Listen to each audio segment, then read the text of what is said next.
சிரியாவோட தற்போதைய ஆளுகின்ற அரசாங்கம் தலைமை பொறுப்புல இருக்கிறார் இல்லையா? அல் சாரா அவர்கள். அவர் தரப்புல இருந்து குருதின மக்களே, நம்மளுக்குள்ள வேற்றுமைகள் இருக்கலாம். ஆனா நம்ம ஒற்றுமையா இருக்கலாம். சிரியாவோட ஒரு அங்கம் தான் நீங்க. உங்களுக்கான மொழி பாதுகாப்பு அப்படிங்கிறது இருக்கும். உங்களோட மொழி இருக்கு இல்லையா? அத நாங்க ஒத்துக்கிறோம். அதுவும் ஒரு பார்ட் தான். நம்ம நாட்டோட ஒரு பார்ட் தான். உங்களுக்கு நாங்க தனியா ஐடென்டிட்டி குடுத்துர்றோம். உங்களோட கல்ச்சரு, உங்களோட வழக்கம் எல்லாத்தையும் வந்து பார்த்தா, நாங்க அஃபிஷியலா ரெகக்னைஸ் பண்ணிர்றோம். அத நாங்க புரொடெக்ட் பண்ணவும் செய்றோம். நீங்க இப்படித்தான் இருக்கணும். நீங்க இப்படித்தான் பண்ணணும். இந்த மொழி தான் பேசணும். இப்படித்தான் நடந்துக்கணும்லாம் உங்கள வந்து நாங்க எதுவும் சொல்ல மாட்டோம். உங்களுக்கு நாங்க அங்கீகாரம் குடுக்குறோம். நீங்க எப்படி இருக்கிறீங்களோ அப்படியே நாங்க ஏத்துக்கிறோம். உங்களோட மொழியா இருக்கட்டும், எல்லாத்தையும் வந்து பார்த்தீங்கன்னா, நாங்க பிரைவேட் ஸ்கூலு, பப்ளிக் ஸ்கூல் எல்லாத்துலயும் வந்து பார்த்தீங்கன்னா, சொல்லிக் குடுக்குறதுக்கு நாங்க அலோவ் பண்ணியிருக்கோம். குர்திஸ்தான் ஏரியால இருக்கக்கூடிய அந்த அதிகமா பாப்புலேட்டட் ஏரியாஸ்லாம் இருக்கும் இல்லையா? அங்கலாம் வந்து நீங்க உங்களோட மொழியவே நீங்க கத்துக்கோங்க. அதெல்லாம் நாங்க எதுவும் சொல்ல மாட்டோம். அதையே ஆட் பண்ணிக்கலாம். அதாவது இதுக்கு முன்னாடி வந்து பார்த்தீங்கன்னா, அங்க இது போல வேறுபாடுகள்லாம் இருக்கக்கூடிய நபர்கள அடக்கி, ஒடுக்கி இந்த மைனாரிட்டீஸ்லாம் வந்து பண்ணா சிக்கல்கள் பண்ணாங்க. ஸோ அந்த டைம்ல தான் வந்து உருவானது இந்த குர்திஸ்தானு, இந்த ஆலவைட்ஸு இது போல நெறையா வேறுபாடுகள்லாம் இருக்கு இல்லையா? ஸோ எல்லாம் இருக்கனால தனித்தனி அமைப்புகளா பிரிச்சுட்டாங்க. இப்ப தனித்தனி நாடுகள் வேணும். என்னப்பா அப்படி அதாவது இப்ப நம்ம நாடே எடுத்துக்கோங்க. ஒற்றுமையா இருக்கிறாங்க. வேற்றுமையில தான் ஒற்றுமை. ஸோ அந்த வேற்றுமைய அக்செப்ட் பண்ணிக்கிட்டாங்கன்னா, எல்லாம் ஒற்றுமையா இருக்கலாம். இல்லைன்னா சிக்கலாக முடியும். அதே போல தான் அங்க சிரியால. அது ஒரு எக்ஸாம்பிள்னு வச்சுக்கோங்களேன். அங்க வேற்றுமைய வந்து பார்த்தீங்கன்னா, அவங்க அங்கீகரிக்காம ஒற்றுமையா இருக்கணும்னா, யூனிஃபைடா இருக்கணும்னு யோசிச்சாங்க. எல்லாம் பிரிச்சுக்கிச்சு, எல்லாம் நார் நாரா வந்து பார்த்தீங்கன்னா போயிருச்சு. இப்ப திருப்பி வந்து பார்த்தீங்கன்னா, ஃபர்ஸ்ட் இருந்து பண்ணலாம் அப்படின்னா, நம்பிக்கைகள் எங்கிருந்து வரும்? யார் மேல வரும்? அப்படின்னு கேள்வி இருக்கு. ஏன்னா, இதுல ஒரு பாயிண்ட் வச்சார் இல்லையா? அது சாரா அவர்கள். குர்திஸ்தான் மக்கள் பாப்புலேட்டடா இருக்கக்கூடிய பகுதிகள்ல நீங்க ஸ்கூல்ஸ்ல சொல்லிக் குடுத்துக்கோங்க. நாங்க அலோவ் பண்றோம், புரொடெக்ட் பண்றோம் அப்படின்னு சொன்னாரு இல்லையா? இப்போ அந்த பாப்புலேஷன நாளைக்கு பிரிச்சு பண்ணிக்கிட்டாங்கன்னு வச்சுக்கோங்க. இப்போ எல்லாரும் ஆயுதத்த கீழ போட்டு சரணடைஞ்சதுக்கப்புறம் பிரிச்சு உட்கார வச்சுட்டாங்கன்னா, எப்படி? அவங்களும் கேள்வி வரல. எல்லாம் மைனாரிட்டியா மாறிருவாங்க இல்லையா? அப்படி உங்களோட கேள்வி இருக்கு. வெயிட் பண்ணி பார்ப்போம். இது எந்த அளவுக்கு சிரியால நம்பகத்தன்மை வரும் அப்படிங்கிறது தெரியல. ஸோ இப்ப வந்து பார்த்தீங்கன்னா, சிரியால வந்து அவங்களோட விழாக்கள், பண்டிகைகள் எல்லாத்தையும் நாங்க அக்செப்ட் பண்ணிக்கிறோம். அதுக்கு லீவு குடுக்குறோம். எல்லாமே பண்றோம். அதெல்லாம் எந்த ஒரு புரொடெக்ட் பண்றோம். உங்கள நாங்க பாதுகாக்க வேண்டியது எங்களோட கடமை. நீங்க எங்களோட ஒரு அங்கம் அப்படிங்கோல கேட்குறாங்க. பட் இருந்தாலும் ஒத்துக்கிற மாரி இல்ல தெர்ல. சிரியாவோட டெமோக்ராட்டிக் ஃபோர்ஸ் எஸ்டிஎஃப் இருப்பாங்க இல்லையா? கமாண்டர் இன் சீஃப் அ மசூலிம் அதிப் அவர்கள். ஸோ அவரு வந்து பார்த்தீங்கன்னா போட்டுக்கிறார். ஃப்ரெண்ட்லி நாடுகளே, நட்பு நாடுகளே, நீங்களே வந்து மத்தியஸ்தம் பண்ணுங்க. அப்படிங்கிற தகவலும் சொல்லிக்கிறாரு. அவங்களோட பாராமிலிட்டரி ஃபோர்ஸஸ்லாம் இருப்பாங்க இல்லையா? ஸோ அவங்கள அடுத்து வித்ட்ரா பண்ண ஆரம்பிச்சுட்டாங்க. ஹியூமானிட்டேரியன் காரிடார்ல முதல்ல சிவிலியன்ஸ் வந்தாங்க. இப்ப வந்து பார்த்தீங்கன்னா, அலப்போ பகுதிகள்லேருந்து வித்ட்ரா பண்றாங்க. ஜனவரி 17 சாட்டர்டே நாங்க பண்ணிருவோங்க ஃபுல்லா அப்படிங்கிறதோட சொல்லிக்கிறாங்க. அதான் பண்ணிட்டாங்க. ஸோ அந்த செய்திகள் தான் ஒரு போஸ்ட்டா போட்டிருந்தாரு. சிரியாவோட அ வடக்கு பகுதிகள், இந்த சிரியாவோட வடகிழக்கு பகுதிகள்னு வச்சுக்கங்க. நார்தர்ன் பகுதிகள்ல வந்து பார்த்தீங்கன்னா, சிரியாவோட நார்தர்ன் பகுதிகள்ல இவங்க யூப்ரட்டஸ் ரிவர கிராஸ் பண்ணி அந்த பகுதிகளுக்குள்ள வந்து பார்த்தீங்கன்னா, இந்த எஸ்டிஎஃப் முழுவதும் போறாங்க. ஸோ இப்போ சிரியான்றது வந்து பார்த்தீங்கன்னா, பிரதானமான சிரியா அப்படிங்கிறது ஒற்றுமைக்குள்ள வந்துகிட்டு இருக்கு. ஆனா சிரியாவோட தெற்கு பகுதிகள் டிஸ்பியூட்டா இருக்கு. சிரியாவோட வடக்கு பகுதிகள்ல சிலது டிஸ்பியூட்டா இருக்கு. மத்த பகுதிகள்ல யூனிஃபைடா கொண்டு வரதுக்கு சிரியா தரப்பு வந்து ட்ரை பண்ணிக்கிட்டு இருக்காங்க. ஸோ கூடிய சீக்கிரத்தில இந்த எஸ்டிஎஃப் கண்ட்ரோல்ல இருக்கக்கூடிய அந்த யூப்ரட்டஸ் ரிவருக்கு தாண்டி இருக்கக்கூடிய பகுதிகளையும் கண்ட்ரோல் எடுத்துட்டாங்க அப்படின்னா, சிரியா மீண்டும் மலர ஆரம்பிக்கும் அப்படிங்கிற சில அனலிஸ்ட்களோட கருத்து நடக்குதா என்னன்னு பார்ப்போம். ஆனா அதுக்கு இந்த வேற்றுமைய அக்செப்ட் பண்ணிக்கக்கூடிய மென்டாலிட்டி இருக்கணும். இல்ல அப்படின்னா இருக்கக்கூடிய சிக்கல் தான் அப்படிங்கிற மாற்று கருத்துல அங்க என்ன நடக்க போகுது அப்படிங்கிறத பார்க்கலாம். ஸோ மிடில் ஈஸ்ட்ல கலவரங்கள் தான். தாக்குதல் அப்படிங்கிறது ஒரு சைடு நடந்துட்டு தான் இருக்கு. எஸ்டிஎஃப்ல சில இருக்கக்கூடிய கிளர்ச்சியாளர்கள், சில பகுதிகள்ல சண்டை நடக்கும் இல்லையா? ஸோ அங்கலாம் சண்டை நடந்துட்டு தான் இருக்கு. அதுல எந்த ஒரு மாற்றமும் இல்ல. பட் இப்ப இது போல ஒரு முடிவுகள் வந்திருக்கு. போர் அப்படிங்கிறது வந்து பார்த்தீங்கன்னா, இன்னொரு சிவில் வார் அப்படிங்கிறது தவிர்க்கப்பட்டிருக்கு சிரியால அப்படிங்கூட புரிஞ்சுக்கலாம். இந்த குருதின மக்களுக்கும், இப்போ அவங்க மெஜாரிட்டியா இருக்கக்கூடிய முஸ்லிம்ஸ்க்கும் வந்து பார்த்தீங்கன்னா, பிரச்சனைகள் கொஞ்சம் தவிர்க்கப்பட்டிருக்கு. அல் சாரா அவர்களோட தலைமையில அப்படிங்கூட புரிஞ்சுக்கலாம். இப்ப அடுத்து அப்படியே மிடில் ஈஸ்ட்ல பரபரப்புக்கு பஞ்சமே இல்ல. ஸோ இந்த இடத்துல வந்து பார்த்தீங்கன்னா, சவுதி அரேபியா. அவங்க வந்து பார்த்தீங்கன்னா, புதுசா இருக்கக்கூடிய மிலிட்டரி பிளான வந்து பார்த்தீங்கன்னா, அக்ரீமென்ட்ட ஃபைனலைஸ் பண்றதுக்கான நேரம் வந்துருச்சு. சொமாலியா வாங்க, எகிப்து வாங்க, உட்கார்ந்து பேசிக்கலாம். இந்த பகுதிகள்லாம் இந்த யுனைட்டட் அரேப் எமிரேட்ஸ் ரொம்ப அதிகமா இன்ஃப்ளூயன்ஸ் பண்ணியிருந்தாங்க. அவங்க இருக்கிறது பெர்சியன் கல்ஃப்ல. நம்ம இருக்கிறது செங்கடல்ல. நம்ம தானே இங்க ஆளுமை செலுத்தணும். வாங்க எல்லாம் பேசிக்கலாம் அப்படிங்கிறது போல, ஒரு புதுசா ஒரு மிலிட்டரி பிளான வந்து ரெடி பண்ணேன். சொமாலியாவோட அதிபர் இருக்கிறாங்களே ஹசன் சஹிக் அவர். ஸோ அவர் வந்து பார்த்தீங்கன்னா என்ன சொல்லிக்கிறாங்கன்னா, சவுதி அரேபியாக்கே வரேன் தலைவரே, வரேன் டீல ஃபைனலைஸ் பண்ணி கையெழுத்து போட்டுக்கலாம். இந்த யுஏஏ கூட போற மாதிரி டீல்லாம் இருந்ததுல கிழிச்சு குப்பையில போட்டாச்சு. வேண்டவே வேணாம். உங்களையவே கூப்பிட்றேன், எல்லாம் ஒன்றா உட்காந்து பேசி என்ன மாதிரியான முடிவுகள் எடுத்துக்கலாம், செக்யூரிட்டி மிலிட்டரி கோஆப்ரேஷன் எல்லாம் டீப்பாக கனெக்ஷன் வச்சுக்கலாம், எந்த ஒரு பிரச்சனையும் இல்லை அப்படிங்கிற சொமாலியா தரப்புன்னு சொல்லிக்கிறான். ஏன்னா இந்த யுஏஇயோட சார்பாக இருக்கக்கூடிய ஆதரவு பெற்ற படையின இந்த தெற்கு யமன் சவுத் டிரான்சிஷனல் கவுன்சில் அப்படிங்கிறத பார்த்தோம் இல்லையா. ஸோ அவங்க வந்து பார்த்தீங்கன்னா இஸ்ரேலோட சேர்றது. அடுத்தது சொமாலிலாண்டு இஸ்ரேலோட அங்கீகாரம் பெற்ற அது தனி இஸ்ரேலோட சேர்றது அப்படிங்கும்போது ஸோ சவுதி அரேபியா சிக்கலாக இருந்து ஸோ தெற்கு யமன் வந்து அவங்க அடிக்கிறாங்க அப்படிங்கிறது பார்த்தோம். ஸோ இப்போ சொமாலிலாண்டுக்கு கவுண்டர் கொடுக்குறது இப்போ சொமாலியோட ஒரு மிலிட்டரி பேக்ட் போடுறாங்க அப்படின்னா எல்லா பகுதியிலையும் வந்து பண்ண செக் வைக்கிறதுக்கு சவுதி தரப்பு வந்து தயாராகிட்டு இருக்காங்க. ஸோ இந்த கல்ஃப் நாடுகள் வந்து படம் வயலேட் பண்ணுறது, குறிப்பாக யூஏ தான் சொல்கிறாங்க. ஸோ வயலேட் பண்ணுறது எல்லாத்தையும் நம்ம தடுக்கணும், இந்த பகுதிகளை நம்மளோட டெரிட்டோரியல் ஸ்டெபிலிட்டியை ரெடி பண்ணணும் அப்படிங்கிறதுக்காக இவங்க தரப்பு வந்து ரெடி ஆகிட்டு இருக்காங்க. ஸோ எஜிப்ட் வந்து பார்த்தீங்கன்னா வந்திருக்கிறாங்க அப்படிங்கிறத மாற்றுக்கிறது.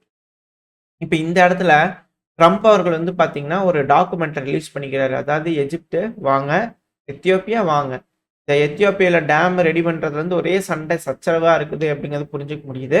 வாங்க நான் மத்தியஸ்தம் பண்ணுறேன், அவன் ஈஸியாக பேசி தீர்த்துக்கலாம் சரிங்களா அப்படிங்கிற ட்ரம்ப் அவர்கள் கூப்பிட்டுருக்கிறாரு. எப்படிங்க கூப்பிட்டு உட்காந்து பேசி அமைதின்னு கையெழுத்து போட்ட உடனே ஆரம்பிச்சிருங்க அப்படிங்கிற ஆரம்பிச்சுக்குவாங்க அப்படின்ற கேள்வி இருக்கு. ஏன்னா இப்போ எத்தியோப்பியா இஸ்ரேல் அந்த இடத்துல வந்து பார்த்தீங்கன்னா சொமாலிலாண்டில் ஏதாச்சும் ஒன்று பண்ணுவாங்களா அப்படின்ற கேள்விகள் இருக்கு. ஸோ எத்தியோப்பியாவுக்கும் எஜிப்டுக்கு ஆகாததுனால எஜிப்டு வந்து பார்த்தீங்கன்னா சவுதியோட முழு மனசாக இணைஞ்சு இந்த சொமாலிலாண்டுக்கு எகெயின்ஸ்டாக வரும் அப்படிங்கிறது போல வந்துடுவாங்களா. ஏன்னா எத்தியோப்பியாவுக்கு ஆல்ரெடி டேமை கட்டிக்கிறாங்க. அவங்கள கண்ட்ரோல் பண்ணும் அப்படிங்கும்போது அவங்களோட வர்த்தக பாதை, அவங்க லேண்ட்லாக்டாக இருக்காங்க. ஸோ ஏதோ ஒரு வழி வேணும் இல்லையா. ஸோ அதனால சொமாலிலாண்டு கேட்குறான். ஸோ இப்போ சொமாலிலாண்டு தனி நாடாகுது, இஸ்ரேல் ஆளுமை செலுத்துறாங்கன்னா இப்போ அவங்க அந்த சைடு போகும்போது இப்போ எஜிப்டு இந்த துருக்கி கேங்கு, துருக்கி சவுதி, ஸோ இந்த கேங்கில் வந்து இணைஞ்சிருவாங்களா எஜிப்ட் அப்படின்ற கேள்விகள் இருக்கு. ஸோ இந்த இடத்துல எந்த மாதிரியான மிலிட்ரி பேக்ட் அமைய போது எந்தெந்த நாடுகள் சேர போறாங்க இந்த முஸ்லீம் பிரதர்ஹுட்ஸ். ஸோ அது நடக்குமா இல்லை எப்படி அப்படியே கண்ணு முன்னாடிக்கிறது அப்படியே காணாமல் போயிருமா அப்படிங்கிற தெரியல. எங்களுக்குலாம் ஏகப்பட்ட வேறுபாடுகள் இருக்கு, குளறுபடிகள் இருக்கு அப்படிங்கிற மாற்றுக்கத்தில் வெயிட் பண்ணி பார்ப்போம் இவங்களாம் என்ன பேச போறாங்கன்னு சொல்லிட்டு. ஸோ சவுதி தரப்பு வந்து பண்ண ஒரு புது இனிஷியேட்டிவ் எடுத்துருக்காங்க. ஸோ அடுத்தது இந்த பகுதிகள் செங்கடல்லாம் வந்து பார்த்தீங்கன்னா ஆளுமை செலுத்துறதுக்கு சவுதி தரப்பு ட்ரை பண்றாங்க. இப்போ என்ன ஆயிடுச்சுன்னா அந்த தெற்கு யமனில் வந்து பார்த்தீங்கன்னா அந்த எஸ்டிசி கவர்மெண்ட் அடிச்சுட்டு யமன் வடக்கு யமன் சார்பாக கொண்டு உட்கார வைக்கிறாங்க இல்லையா. ஸோ அதுக்கு எதிர்ப்பு தெரிவித்து பல மக்கள் வந்து பார்த்தீங்கன்னா இந்த ஏடன் பகுதி கேபிட்டல் தெற்கு யமனோட கேபிட்டலாக இருந்துச்சு. ஸோ இப்போ அந்த பகுதியெல்லாம் வந்து பார்த்தா சவுதியோட தலைமையில் இருக்கக்கூடிய வடக்கு யமன் கட்டுப்பாட்டில் வந்துருச்சு இல்லையா. ஸோ அங்கே இருக்கக்கூடிய மக்களை எதிர்ப்பு தெரிவிக்கிறாங்க. அதாவது எங்களுக்கு பழைய டிரான்சிஷனல் கவர்மெண்ட் சதர்ன் டிரான்சிஷனல் கவர்மெண்ட்டே கொண்டு வந்து விட்டுருங்க, நாங்கள் அவங்களே வச்சுக்கிறோம், நீங்கள் எங்களுக்கு வேணாம். அதாவது யுஏஇ பேக்கில் இருக்கக்கூடிய ஆதரவு பெற்ற படையை எங்களுக்கு கொண்டு வந்து வச்சிருங்க, அவங்களே எங்களை ஆண்டுக்கிட்டோம், நீங்கள் எங்களை ஆள வேணாம் அப்படிங்கிறதோட வந்து பார்த்தீங்கன்னா இந்த இடத்துல வந்து பண்ணால் பிரச்சனை பண்ணிட்டு இருக்காங்க. மக்கள் ரேலி சேர்ந்துக்கிட்டு இருக்காங்க. ஸோ எஸ்டிசி அதிந்த் அல் ஜவாதி பேர் கொஞ்சம் கரெக்டாக இல்லை. ஸோ அவர் தான் முன்னாள் பிரசிடென்ட்டாக இருந்த தெற்கு டிரான்சிஷனல் கவுன்சிலுக்கு. ஸோ அவரையே கொண்டு வந்து உட்கார வச்சிருப்பேன், எங்களுக்கு உங்களுக்கு பிடிக்கல அப்படிங்கிறோம் அங்கே மக்கள் வந்து ராலி பண்ணிட்டு இருக்காங்க. இது எப்படி சவுதி கண்ட்ரோல் பண்ண போறாங்க அப்படிங்கிறது பார்க்கலாம். ஸோ யூஏஇயோட இன்ஃப்ளூயன்ஸ் அந்த அளவில் மக்கள் கிட்ட இருக்கிறது நல்லா தெரியுது. ஸோ மக்கள் ப்ரொடெஸ்ட் பண்றாங்க, எத்தனை நாளைக்கு பண்ணுவாங்க, அதுக்கப்புறம் அக்செப்ட் பண்ணிக்குவாங்களா இல்லை என்ன மாதிரி டீல் இங்கே நடக்குதுன்னு பார்க்கலாம். இப்போ அமெரிக்காவோட படைகள் கொஞ்சம் கொஞ்சமா இந்த சவுதியில இருக்கக்கூடிய பிரின்ஸ் சுல்தான் ஏர்பேஸ் இருக்கு இல்லையா, அங்கேருந்து கிளம்பிக்கிட்டு இருக்காங்க அப்படிங்கிற சேட்டலைட் மேப்ஸ் வந்து பண்ண வர ஆரம்பிச்சிருக்கு. அதுவும் ஜனவரி 15 வந்து பார்த்தீங்கன்னா இவாக்குவேட் பண்ண ஆரம்பிச்சிட்டாங்க அப்படிங்கிறது போல சவுதி தரப்புன்னு சொல்லியிருப்பாங்க பிறகு. நீங்கள் சண்டை பிடிக்கணும் முடிவு பண்ணிட்டீங்க, எல்லா இடத்துக்கு காலி பண்ணுங்க ஃபர்ஸ்ட்டு, அப்புறம் நாளைக்கு ஈரான் வந்து அடிச்சிட்டாங்கன்னா என்ன பண்ணுறது, நாளைக்கு உங்களுக்கு வேறு வழி இல்லாமல் எடுத்து சப்போர்ட் பண்ண ஏதாவது செஞ்சிட்டிங்கன்னா. ஸோ அதனால் எசென்சியலாக இந்த பிரச்சனை ஆப்ரேஷன்ஸ்க்கு யூஸ் பண்ணக்கூடிய எசென்சியலாக இருக்கக்கூடிய எல்லாத்தையும் தூக்கிட்டு போயிருங்க. தேவையில்லாத மட்டும் ஏதோ 1-2 வச்சுக்கிறது பர்மனெண்ட்டாக வச்சுக்கோங்க, இது யூஸ் பண்ணி எந்த பிரயோஜனம் இல்லைன்றது மட்டும் வச்சுக்கோங்க, மற்றபடி எல்லாம் தூக்கி கிளம்பிடுங்க அப்படிங்கிற போல சவுதி தரப்புன்னு சொல்லியிருப்பாங்க போல தெரியும். ஸோ அமெரிக்கா அவங்க வந்து கிளம்பிட்டுக்கிறான். ஸோ இப்படி இருக்கும் சமயத்தில் தான் ஈரானில் பிரச்சனைகள். ரெசா பல்லவியர்கள் தினமும் வீடியோ போடுறாரு, வந்து உட்காந்துட்டு இஸ்லாமிக் ரிபப்ளிக் இப்போ இருக்கிறாங்களே அதெல்லாம் ஈரானோட அரசாங்கமே இல்லைங்க, அவங்கள ஹைஜாக் பண்ணி ஆக்குப்பைடு பண்ணிட்டாங்க, எங்களோட தாய் நாட்டை வந்து பார்த்தீங்கன்னா அவங்க ஹைஜாக் பண்ணி ஆக்கிரமிப்பு பண்ணி கட்டுப்பாட்டுக்குள்ள வச்சிருக்கிறாங்க, தற்போதைய கமேனி அரசாங்கம். அவங்க அரசாங்கமே கிடையாதுங்க.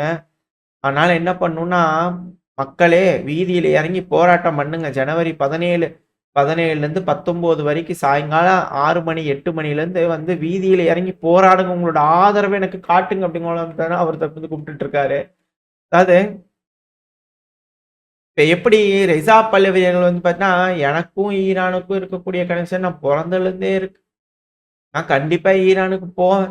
இது எனக்கும் ஈரானுக்குமான பாண்ட் உறவுங்கிறது அந்த அளவுக்கு ஸ்ட்ராங்கா இருக்கு. இதெல்லாம் என்ன இன்னைக்கு நேத்திக்குன்னு நெனச்சீங்களா? காலங்காலமா இருக்குது. அது மட்டும் இல்லாம நான் இஸ்ரேலுக்குலாம் போயிருந்தேங்க. அங்க போய் நான் அவங்ககிட்ட எவிடன்ஸ் காட்டேன். அதாவது நாங்க யார் தெரியுமா? வாழையடி வாழையா யாரோட வாழையிலருந்து வந்துருக்கிறோம் தெரியுமா? இந்த சைரஸ் த கிரேட்ன்னு ஒருத்தங்க இருந்தாங்க தெரியுமா? 25 நூற்றாண்டுக்கு முன்னாடி இருக்கக்கூடிய அரசு. அவங்களோட வாழையடி வாழையா வந்தவங்க தாங்க நாங்க. அதுக்கான ஆதாரம் பார்த்து எதுக்காக இந்த சைரஸ் கிரேட்ட சொல்றேன்னா, அவங்க தான் ஜூ இன மக்களே வந்து பார்த்தீங்கன்னா, திரும்பி வாழ்றதுக்கு ஏதுவா, அவங்களுக்கு இந்த ஜெருசலம் டெம்பிள்லாம் கட்டி குடுத்ததே நாங்க தான். ஜூயிஷ் மக்கள வந்து பார்த்தீங்கன்னா, இங்க கொண்டு வந்து பத்திரமா வச்சு, பார்த்துக்கிட்டு எல்லாம் பண்ணி குடுத்ததே நாங்க தான். ஸோ, அதனால இந்த அமெரிக்கா வந்து பார்த்தீங்கன்னா, இந்த ஆப்ரகாம் அக்ராட்ன்னு சொல்றாங்க இல்லையா? அமைதி கொண்டு வரணும், இஸ்ரேலோட வந்து பார்த்தீங்கன்னா, நார்மலைஸ் ஆகணும்னு சொல்லிட்டு, ஆக்சுவலா அத ஆப்ரகாம் அகாட்ஸ்ன்னு சொல்றத விட, சைரஸ் அகாட்ஸ்ன்னு சொல்லலாம். ஏன்னா, நாங்கலாம் அந்த காலத்துலருந்து உங்கள பாதுகாத்துக்கிட்டு இருக்கிறோம்ங்க. அ இப்ப இருக்கக்கூடிய அந்த ஆக்கிரமிப்பு பண்ணக்கூடிய நபர்கள் தான் வந்து பார்த்தீங்கன்னா, உங்கள எதிர்ப்போம். டெத் டூ அமெரிக்கா இப்படி சொல்லி பூரா நாட்டே நிர்மூலமாக்கி வச்சுக்கிறாங்க. ஸோ அதனால நான் உள்ள போய் ஈரான்ல காலடி வச்சு, எப்போ வந்து பொன்னும், பொருளும் வளர்ச்சி அடைய ஆரம்பிக்குதோ ஈரான்ல, உங்கள நம்ம ஒண்ணா சேர்ந்து அமெரிக்கா நட்பு நாடோட இணைஞ்சு வளர ஆரம்பிக்கலாம். ஈரான வேற லெவலுக்கு கொண்டு போலாம் அப்படிங்கிறத பண்ணா அவர் தரப்புல பேசிக்கிட்டு இருக்கிறாரு. இப்ப பார்ட்னர்ஷிப் அப்படிங்கிறத பண்ணா குரோ பண்ணிக்கலாம் அப்படிங்கிற அந்த தரப்புன்னு சொல்றாங்க. இதுல என்னன்னா, ஈரானுக்கும் சவுதிக்கும் ஆகாது தான்.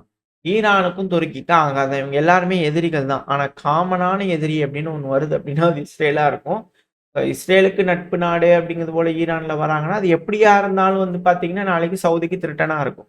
இப்படி இருக்கும் பட்சத்தில இவங்கள ஒருங்கிணைய போறாங்களா? இல்ல எப்படி எல்லாம் தனியா நின்னு வேடிக்கை தான் பார்ப்பாங்களா? அப்படிங்கிறத வெயிட் பண்ணி பார்க்கலாம். ஆனா இந்த டைம்ல அமெரிக்காவோட மிலிட்டரி கார்கோ அப்படியே எல்லா பக்கமும் வட்டம் அடிச்சிட்டு இருக்கு. ஆனா டியோ கார்ஷியா பகுதியில ஹெவி கார்கோ பிளேன்ஸ் வந்து பார்த்தீங்கன்னா, டச் டவுன் ஆயிட்டு இருக்கு. அமெரிக்காவோட பேஸ்ல அப்படின்லாம் சொல்றாங்க. டியோ கார்ஷியாங்கிறது இந்தியன் ஓஷன் நம்மளோட கடல் இது இருக்கு. கீழ வந்து பார்த்தீங்கன்னா இருக்கு அப்படின்னு சொல்லுவோம் இல்லையா? அமெரிக்காவோட பேஸ் அங்க வந்து பார்த்தீங்கன்னா, அதிகமா குமிஞ்சுகிட்டு இருக்கு அப்படிங்கிற செய்திகள் வருது. இது யாருக்குமே நல்லதல்லையே! ஏன் இந்த பகுதியில இப்படி வராங்க? அது மட்டும் இல்லாம சவுத் சைனா சீல இருக்கக்கூடிய ஆபிரகாம் லிங்கன் படையே வந்து பார்த்தீங்கன்னா வந்துகிட்டு இருக்கே.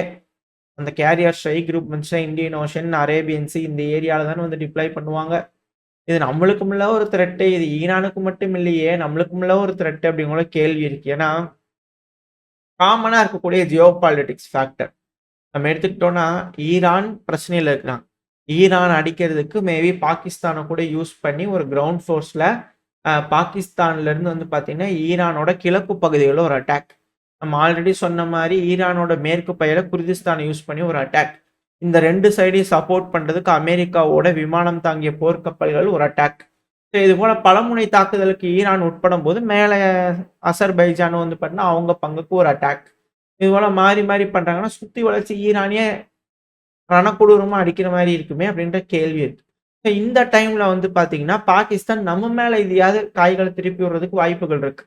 ஸோ ஒரே கல்லுல 2 மாங்கா அப்படிங்கவுல ஈரான மட்டும் பார்க்காம நம்மளையும் சேர்த்து பார்த்துருவாங்களா? அப்படிங்கிற கேள்விகள், அச்சங்கள் பல அனலிஸ்ட்டுக்குள்ள இருக்கு. இல்ல அங்க முடிச்சதுக்கப்புறம் கையோட இதையும் முடிச்சிடலாம் அப்படிங்கிற நம்மகிட்ட வந்துருவாங்களான்ற கேள்விகள் இருக்கு. ஏன்னா, இந்த ட்ரம்ப் அவர்களோட மிரட்டல் வந்து பார்த்தீங்கன்னா, தொடர்ந்து வளர்ந்துகிட்டே இருக்கு. அவரோட எண்ணங்கள், என்ன ஓட்டங்கள் அப்படிங்கிறது வந்து பார்த்தீங்கன்னா, என்னதான் இருக்கு அப்படிங்கிறது போல தெரியல. ஒட்டுமொத்த உலகத்தையே காலனைஸ் பண்ணிடலாம் அப்படிங்கிற ஒரு ஸ்ட்ரிக்ட்டான முடிவுல ட்ரம்ப் அவர்கள் இருக்கிறாரா அப்படின்ற கேள்விகள் இருக்கு. ஏன்னா, அடுத்த செய்திகள் தொடர்ந்து பார்த்தீங்கன்னா, உங்களுக்கு அதுக்கான காரணங்கள் தெரியும். நேரா பெருவுக்கு போறாரு, வெனிசுலா போறாரு, பனாமா போறாரு, கிரீன்லாந்து போறாரு, ஈரானுக்கு வந்துக்கிறாரு. பல நாடுகளுக்கு அப்ப இப்ப எகிப்து, எத்தியோப்பியாவுக்கு வந்துக்கிறாரு. பல நாடுகளுக்கு வந்து பார்த்தீங்கன்னா, ஒரு தரப்புலருந்து வந்திருக்கு. அழுத்தங்கள் போயிருக்கு. இப்ப ரஷ்யாவுக்கு வந்து பார்த்தீங்கன்னா, அழுத்தங்கள் போயிருக்கு. இப்ப பார்ப்போம். உலகம் இன்னும் எதெல்லாம் பார்க்க போகுது அப்படிங்கிறது போல 3ஆம் உலகப் போரா? இல்ல குளோபல் கான்ஃப்ளிக்ட்டா? இல்ல எல்லாம் பேசி தீர்த்துக்குவாங்களா? என்ன நடக்க போகுது வெயிட் பண்ணி பார்த்தலாம். ஓரளவுக்கான தகவல்கள் இந்த பையில பார்த்துருப்போம்னு நினைக்கிறேன்.